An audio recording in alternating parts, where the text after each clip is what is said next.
Hi everyone and welcome to Russian grammar lectures. This is part 4 of the lecture about conjugation endings. If you haven't seen the previous parts, I suggest that you watch them first. In the previous part we started considering imperative endings and have considered several so far. Now let's proceed to the next pair of endings. We take verb znать, to know. The form of this verb is знают, they know. This is actually not the correct spelling, which is indicated with this asterisk here, but this spelling provides a clear picture of how conjugation works. Now, they stem and imperative stems are expected to be same as usual. You can see the stem is stressed, so the endings will be unstressed. And they try to be usual.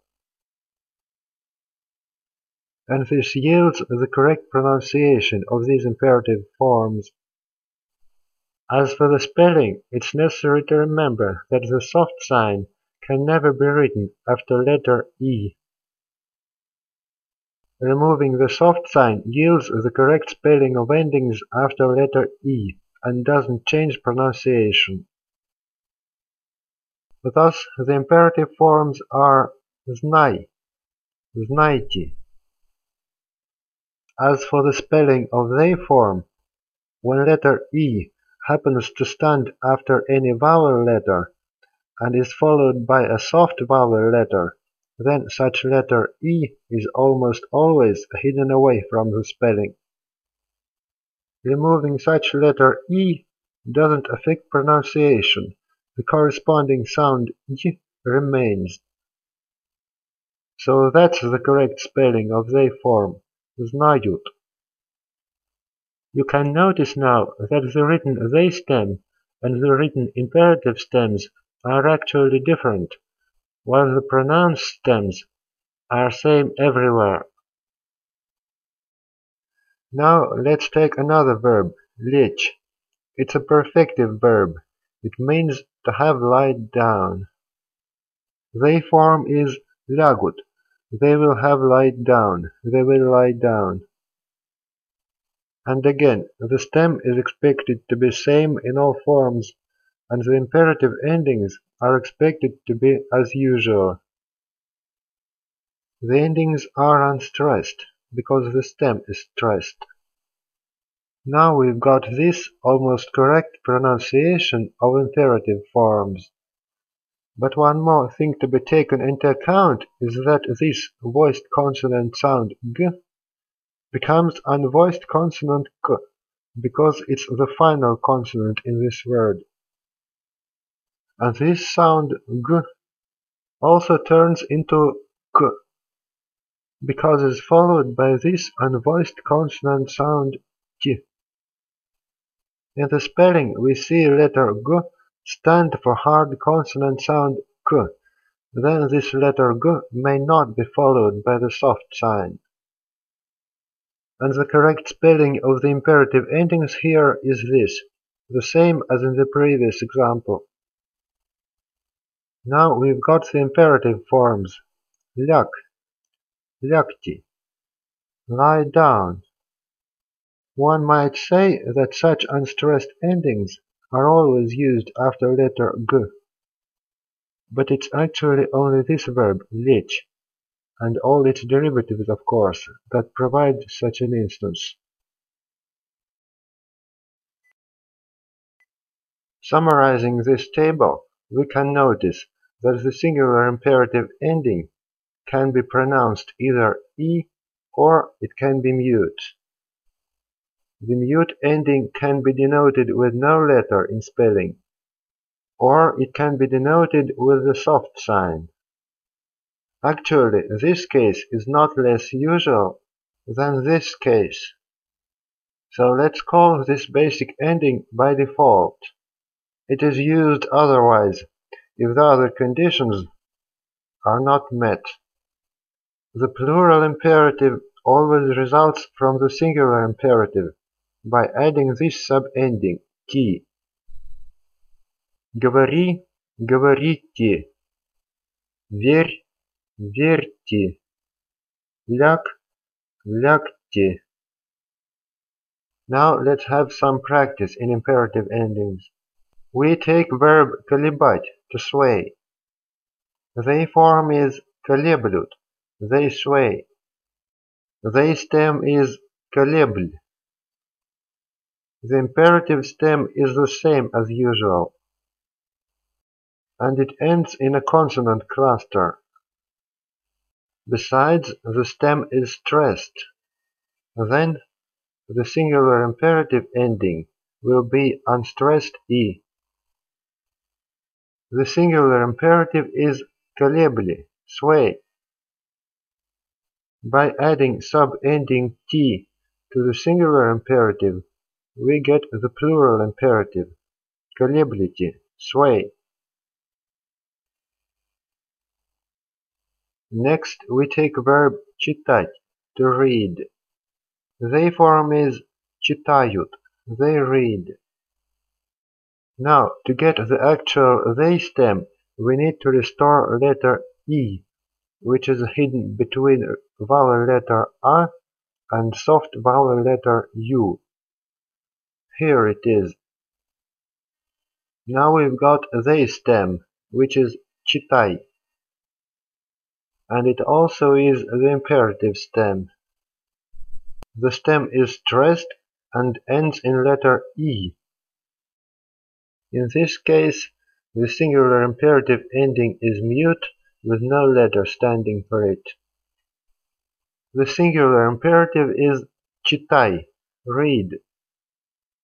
The plural imperative is the singular imperative plus t, читайте, read. The next example is лететь, to fly. They form is летят, they fly. They stem and the imperative stem are unstressed and are lit. Then the singular imperative ending will be stressed e. And the singular imperative is лети, fly. The plural imperative is летите, fly. The next verb is слышать, to hear. Its they form is слышат, they hear. The stem is слышь, it is stressed. Then the endings are unstressed, and we can see that the stem doesn't end in a consonant cluster, it has no prefix v, and it ends neither in e nor in g. Then the singular imperative ending will be as by default, that is, mute soft sign. The singular imperative is слышь, hear. The plural imperative is слышьте, hear. Now we take perfective verb выверить, to have verified thoroughly. This verb has stressed prefix v, and is derived from verb верить, to believe. As we have already seen, the singular imperative of this verb is верь. Here it is, верь, believe. Then the imperative of выверить is formed from the imperative of верить by adding stressed prefix v. And we get выверь, have it verified, or just verify. And the plural imperative is выверьте, verify. Derived verbs with stressed prefix v can often have singular imperative ending e, despite that the initial verb had a mute ending in this form. Thus, such forms with letter e are also possible. And it's вывери, выверите. We'll consider such variations later when talking about prefixed verbs.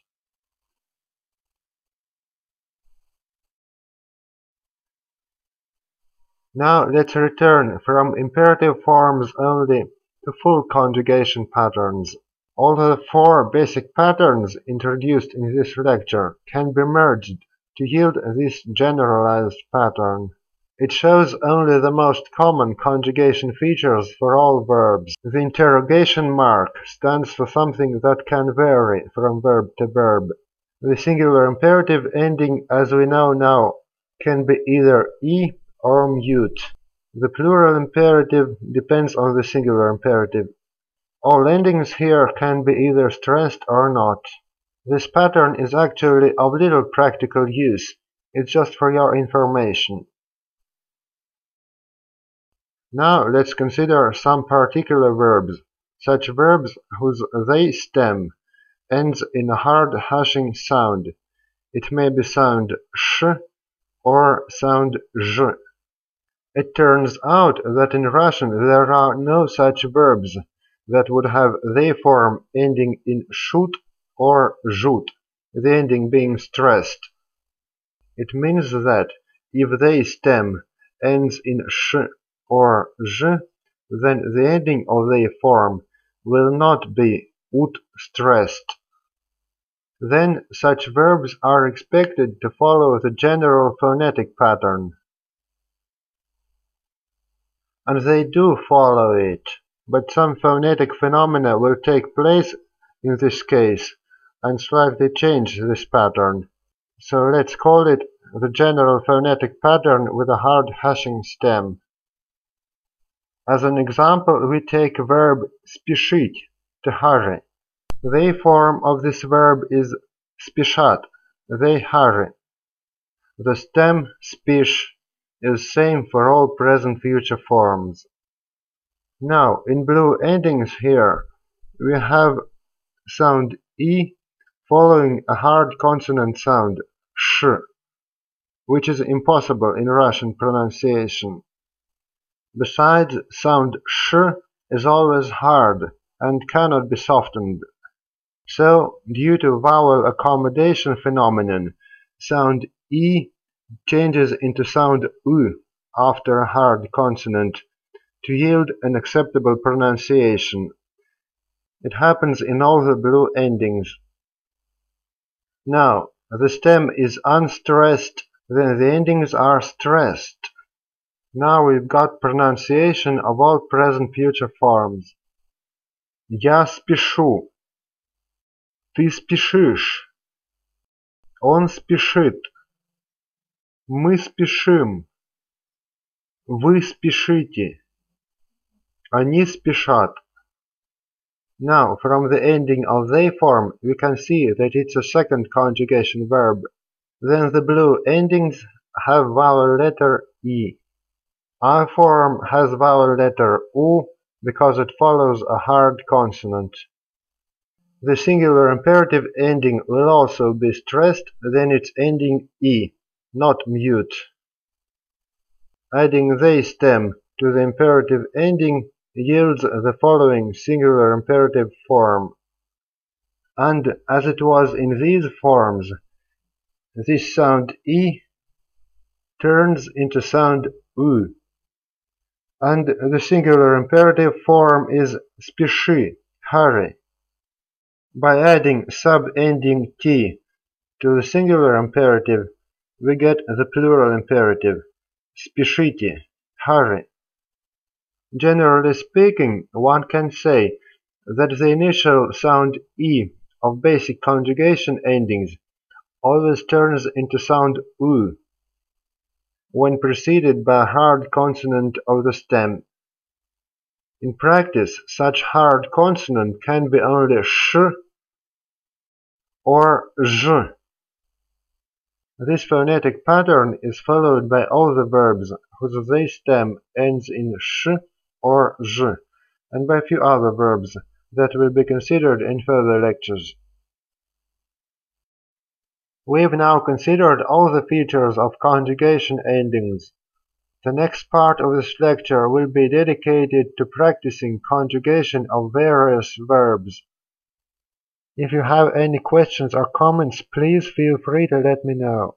Thanks for watching this video. I hope to see you again at my lectures.